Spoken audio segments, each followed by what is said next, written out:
Amity university के LLB fourth year के छात्र सुशांत रोहिल्ला ने 11 मई को अपने एक प्रोफेसर को ईमेल किया था। ये ईमेल आगे चर्चा के दौरान हम आपको विस्तार से दिखाएंगे भी। फिलहाल ये बता दें कि इस ईमेल में सुशांत ने जगह जगह ये कहा था कि प्लीज उसका 1 साल बर्बाद न करें, वो इसे बर्दाश्त नहीं कर पाएगा, लेकिन यूनिवर्सिटी ने इसका कोई जवाब नहीं दिया। 10 अगस्त को दिल्ली में अपने घर में सुशांत ने खुदकुशी कर ली। उसे परीक्षा में बैठने नहीं दिए जाने का मलाल खाया जा रहा था और आखिरकार उसने यह कदम उठाया। हैरत की बात यह है कि उसके परिवार को यह पता ही नहीं चल पाया कि सुशांत ने किस वजह से खुदकुशी की है, क्योंकि यूनिवर्सिटी ने उन्हें कुछ बताया ही नहीं। परिवार को सच्चाई तब पता चली जब उन्होंने एक दिन पहले सुशांत का ईमेल खंगाला और उन्होंने वो आखिरी मेल देखा जो सुशांत ने यूनिवर्सिटी को लिखा था। मामले का खुलासा होने के बाद एमिटी के छात्र और सुशांत के दोस्तों ने आज यूनिवर्सिटी के बाहर जबरदस्त हंगामा किया, लेकिन यूनिवर्सिटी की तरफ से कोई सामने नहीं आया। सिर्फ एक लिखित सफाई में नियम का हवाला दिया गया। अब यह सवाल उठता है कि सुशांत की मौत का जिम्मेदार आखिर कौन है।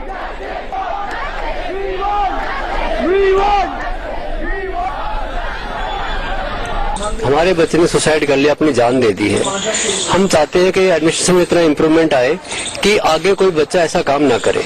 इतने बच्चे हमारे पास आए हैं, उन्होंने बताया है कि यहाँ इनके लिए ये बड़ा रूटीन चीज थी इस तरह से बच्चों को हैरेस करना।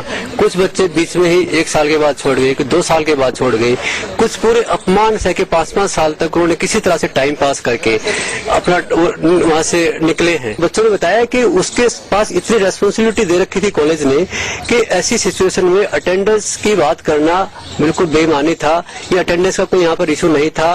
वैसे वो फर्स्ट सेमेस्टर से लगे हुए थे शॉर्ट अटेंडेंस के ऊपर। वो आज भी बच्चों को, आज जो उसके जो जूनियर्स जो पढ़ रहे हैं उन्हें बता रहे हैं कि उनको हर हफ्ते मेल करते हैं, लेकिन जब इसके साथ हमको इस सेमेस्टर कोई उन्होंने शॉर्ट अटेंडेंस का मेल नहीं दिया। इस साल उन्हें सीधा यही बताया जब एग्जाम्स खत्म हो गए कि रीएडमिशन के लिए आ जाओ, जब बच्चे के पास कोई चारा ही नहीं है। जब एग्जाम खत्म हो गए तब आप बता रहे हो कि आप तो प्रमोट ही नहीं हो सकते।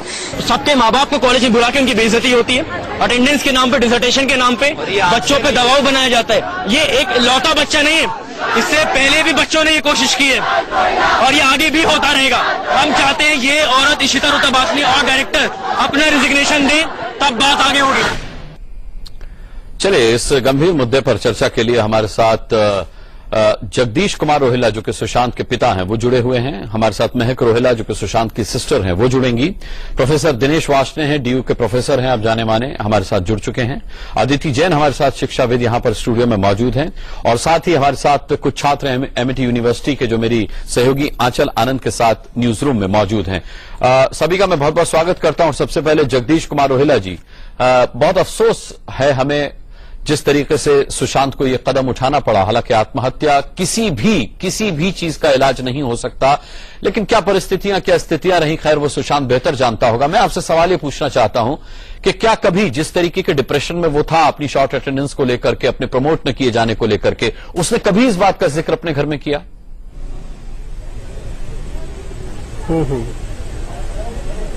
जी नहीं, कभी इस बात का कहीं हमें एहसास नहीं हुआ कि इस तरह की प्रॉब्लम वो झेल रहा है अकेला।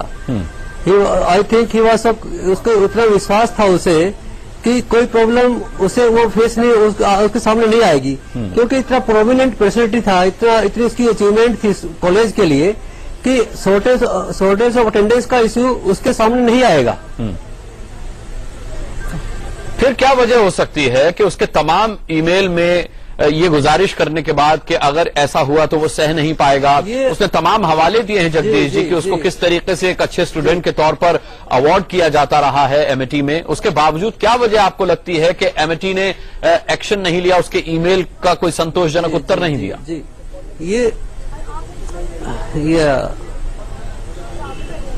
जी मुझे यही लगता है, क्योंकि वो पिछले 1 महीने से एक म्यूट की तैयारी कर रहा था यहाँ अपने दोस्तों के साथ। 4-4, 5-5 घंटे यहाँ बैठ के डिबेट करते थे, आपस में प्रॉब्लम डिस्कस कर रहे हैं। और 4 दिन पहले उसने अपना पेपर सबमिट किया है ऑनलाइन। तो अभी पेपर सबमिट करने के बाद क्या ऐसा डेवलपमेंट हुआ, क्या उसको डराया गया, क्या धमकी दी गई कि उसने ऐसा उसने स्टेप लिया है? क्योंकि इस म्यूट को लेकर के वो काफी होपफुल था और उसे आशा थी कि मैं इसको म्यूट में जीतूंगा और उसके बाद मैं यूरोप के किसी देश में होने वाले म्यूट में पार्टिसिपेट करूंगा। वो बड़ा उससे लगा हुआ था इस झील के साथ कि मैं इसको मुझे सक्सेस होना है। लेकिन अभी सुनने में जैसे आया है कि एडमिनिस्ट्रेशन ने कुछ बच्चों को प्रॉमिस किया कि we will promote you all so that you can participate in the mute, लेकिन अब जब इनको लास्ट मोमेंट पे बताया गया कि नहीं आप डिटेन्ड हैं, आप प्रमोट नहीं होंगे, ये ऐसा लग रहा है कि ये सब डेवलपमेंट लास्ट मोमेंट पे उसको बताया गया और जो इस प्रेशर को झेल नहीं पाया। ठीक है, अफसोस है इस बात का। जगदीश कुमार रोहिला जी, मैं आपके पास लौटूंगा, सीधे आंचल आनंद का रुख करेंगे जिनके साथ एमिटी के स्टूडेंट्स हैं। आंचल, अभी मैंने रिपोर्ट में भी देखा कि एमिटी के एक स्टूडेंट का यह कहना था कि रोहित के साथ जो कुछ हुआ, सुशांत के साथ माफ कीजिएगा, जो कुछ हुआ ये कोई नई बात नहीं है। नई बात यह कि उसने ऐसा कदम उठाया, लेकिन इस तरीके का हैरेसमेंट जैसा सुशांत के साथ हुआ वो एमिटी में आम बात है। आपके साथ एमिटी के स्टूडेंट्स मौजूद हैं, मैं जरूर चाहूंगा कि आप इस बात की पड़ताल करें। बिल्कुल अनुराग, हमारे साथ एमिटी के स्टूडेंट्स मौजूद हैं। ये जो सुशांत के साथ हुआ ये कोई नई बात नहीं है। कई ऐसे ब्लॉग्स में पढ़ रही हूँ, ट्वीट्स ऐसे पढ़ रही हूँ जिसमें लोग कह रहे हैं कि अक्सर हैरेसमेंट होती है, जानबूझ के टारगेट किया जाता है। बिल्कुल सही बात है। ये कोई पहला ऐसा इंस्टेंस और आइसोलेटेड इंस्टेंस नहीं है जब एमिटी लॉ स्कूल दिल्ली ने, मैं एमिटी लॉ स्कूल दिल्ली में इसलिए बोलूंगा क्योंकि आईपी यूनिवर्सिटी वाला एमिटी लॉ स्कूल है, 2 और एमिटी लॉ स्कूल्स हैं, उनसे हमें कुछ लेना देना नहीं। तो उसका ये, मैं एक एल्यूमिनाई हूं और इस नाते मैं ये कह सकता हूं कि ऐसे कई इंस्टेंसेस मैं आपको बता सकता हूं और लोग टेस्टिफाई करने के लिए तैयार हैं जिसमें कि उन्हें पर्सनली टारगेट किया गया। अटेंडेंस और डिसर्टेशन के मार्क्स और इंटरनल के मार्क्स, ये 3 वेपन यूज करती हैं इशिता रुतभाषिनी और जो है बच्चों को पर्सनली। मतलब लॉ स्कूल के अंदर ही कानून की धज्जियां उड़ती हैं। बिल्कुल बिल्कुल सही बात है। जो रेगुलेशंस, जो रूल्स बने हुए हैं बार काउंसिल के, कुछ फॉलो नहीं होता। अटेंडेंस को लेके भी कुछ फॉलो नहीं होता। इनका आर्बिट्रेरी डिस्क्रिशन है, बच्चे पिक एंड चूज करके जिसको डिमोट करना है उसे डिटेन कर देंगे, जिससे जो करना है वो कर देंगे। डिक्टेटरशिप है आपके कॉलेज में? बिल्कुल है, और वो भी डायरेक्टर की नहीं है, डी फैक्टो डायरेक्टर की है। हमारे जो प्रिसाइडिंग डायरेक्टर हैं उनका ज्यादा से नहीं होता है। इशिता रुतभाषिनी जो हमारी डी फैक्टो डायरेक्टर है, जिनके पास लॉ की डिग्री भी नहीं है, उनकी ज्यादा चलती है। क्या वजह है, कि वजह क्या है? मैम, वजह यह है कि जो उनके सामने झुकता नहीं है वो फिर उसको टारगेट करके, वो फिर उसको फोर्स करके उसको फिर हरास करते हैं। जानबूझ के टारगेटिंग क्यों? जानबूझ के टारगेटिंग उनकी आदत है, इससे आसान उन्हें कुछ भी नहीं लगता। Because she is in such a position that she can harass others. और ये सिर्फ उनका स्टूडेंट्स के प्रति ही रवैया नहीं है, टीचर्स के प्रति भी है, और ये हमने देखा फैकल्टी प्रॉब्लम है। अनुराग, एक बहुत ज्यादा शॉकिंग चीज जो मैंने पढ़ी और इन छात्रों से मैंने बात भी की कि सुशांत को तो हैरेस किया गया अटेंडेंस को लेकर, लेकिन उससे भी बड़ी बात, मिस इंडिया के लिए जो कंटेस्टेंट एक जा रही थी उसकी अटेंडेंस को वेव ऑफ किया गया। क्या ये बात सही है? ये बात बिल्कुल सही है। बाकी हमारे कॉलेज में ये होता है कि हमें फियर इंस्टिगेट किया जाता है कि आप हमसे डरो, आप हमारी बात नहीं सुनेंगे तो हम आपका करियर, आपकी लाइफ बर्बाद कर देंगे। ये हमें सिखाया जाता है। वो हमारे मेंटर्स नहीं होते हैं, वो हमारे लिए दुश्मन बन के रहते हैं हमारे कॉलेज में। ठीक है, that is how the position is as of now. ठीक है, आंचल में लौटूंगा और हम स्टूडेंट्स से और भी बातचीत करेंगे। इस वक्त हमारे साथ सुशांत की सिस्टर महक रोहिला जुड़ गई हैं। महक, एमिटी के तमाम स्टूडेंट्स का कहना है कि पिक एंड चूज की पॉलिसी एमिटी में चलती है और स्टूडेंट्स को टारगेट किया जाता है, जो झुकता नहीं है उसको टारगेट करके उसके साथ हरसमेंट किया जाता है। क्या आपको भी ये लगता है कि सुशांत को टारगेट किया गया हरसमेंट के लिए? जी, मुझे यही लगता है, नहीं तो और कोई रीजन नहीं था कि वो ऐसा स्टेप कभी लेता।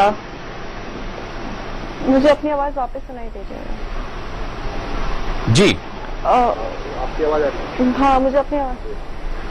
तो क्योंकि और तो वो इतना खुशदिल बच्चा था, वो इतना जोवियल था कि वो इतना अच्छा फ्रेंड था, इतनी हंसी मजाक करता था कि ऐसा कभी और कोई तो कभी इसको परेशानी हो ही नहीं सकती थी। और अब ये जो ईमेल जो उसने डॉक्टर अशोक चौहान को लिखा है, जो हमने सर्कुलेट कर रहे हैं, उससे ये बिल्कुल क्लियर हो जाता है कि उसको यही प्रॉब्लम थी। उसको क्रिमेट करने के बाद जितने बच्चों ने हमारे साथ अपनी स्टोरी शेयर करी है, अपने अपने एक्सपीरियंसेस शेयर करे हैं, उससे ये बिल्कुल क्लियर हो रहा है कि ये कॉलेज सिस्टमैटिकली इतने सालों तक बच्चों को हैरेस करता आ रहा है, बस अपनी अथॉरिटी असर्ट करने के लिए। कुछ लोगों को मजा आता है बच्चों को टॉर्चर करने में, उनके पेरेंट्स को टॉर्चर करने में, क्योंकि वो उस पोजीशन पे है कि वो उनकी लाइफ को कंट्रोल कर सकते हैं। इतनी सारी स्टोरी सामने आ रही है कि वो कहती है कि तुम्हारी डिसर्टेशन मेरे हाथ में है, तुम क्या कर लोगे, तुम्हारी अटेंडेंस तो मेरे हाथ में, तुम क्या कर लोगे। इस भी केस में मेरे भाई का एडमिट कार्ड यूनिवर्सिटी ने इशू कर दिया था, कॉलेज ने आगे नहीं दिया। क्यों नहीं दिया? इतने बच्चे थे जिनकी अटेंडेंस उससे भी कम थी उनको ग्रेस देके आपने आगे प्रमोट कर दिया, इसको क्यों नहीं करा? ये क्या आर्बिट्री, क्या अपनी मर्जी का एडमिनिस्ट्रेशन चल रहा है?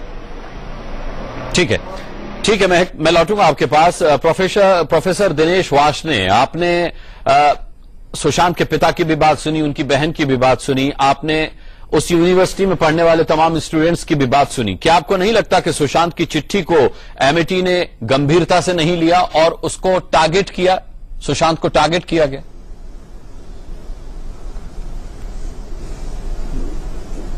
देखिए, इसमें 3 बातें हैं। पहला तो ये कि मेरी शोक संवेदना है उस परिवार से जिसका वो बेटा था सुशांत, जगदीश जी, और उसकी बहन के साथ बड़ा अफसोसजनक हादसा हुआ है। दूसरा, विश्वविद्यालयों में एग्जामिनेशन को पास करने के लिए या एग्जाम में बैठने के लिए, परीक्षा में बैठने के नियम होते हैं। टेक्निकल एजुकेशन में 75% और बाकी सब्जेक्ट्स में 66 से 67%। पर उसको नोटिफाई करना होता है, बोर्ड पे लगाना होता है कि आपकी अटेंडेंस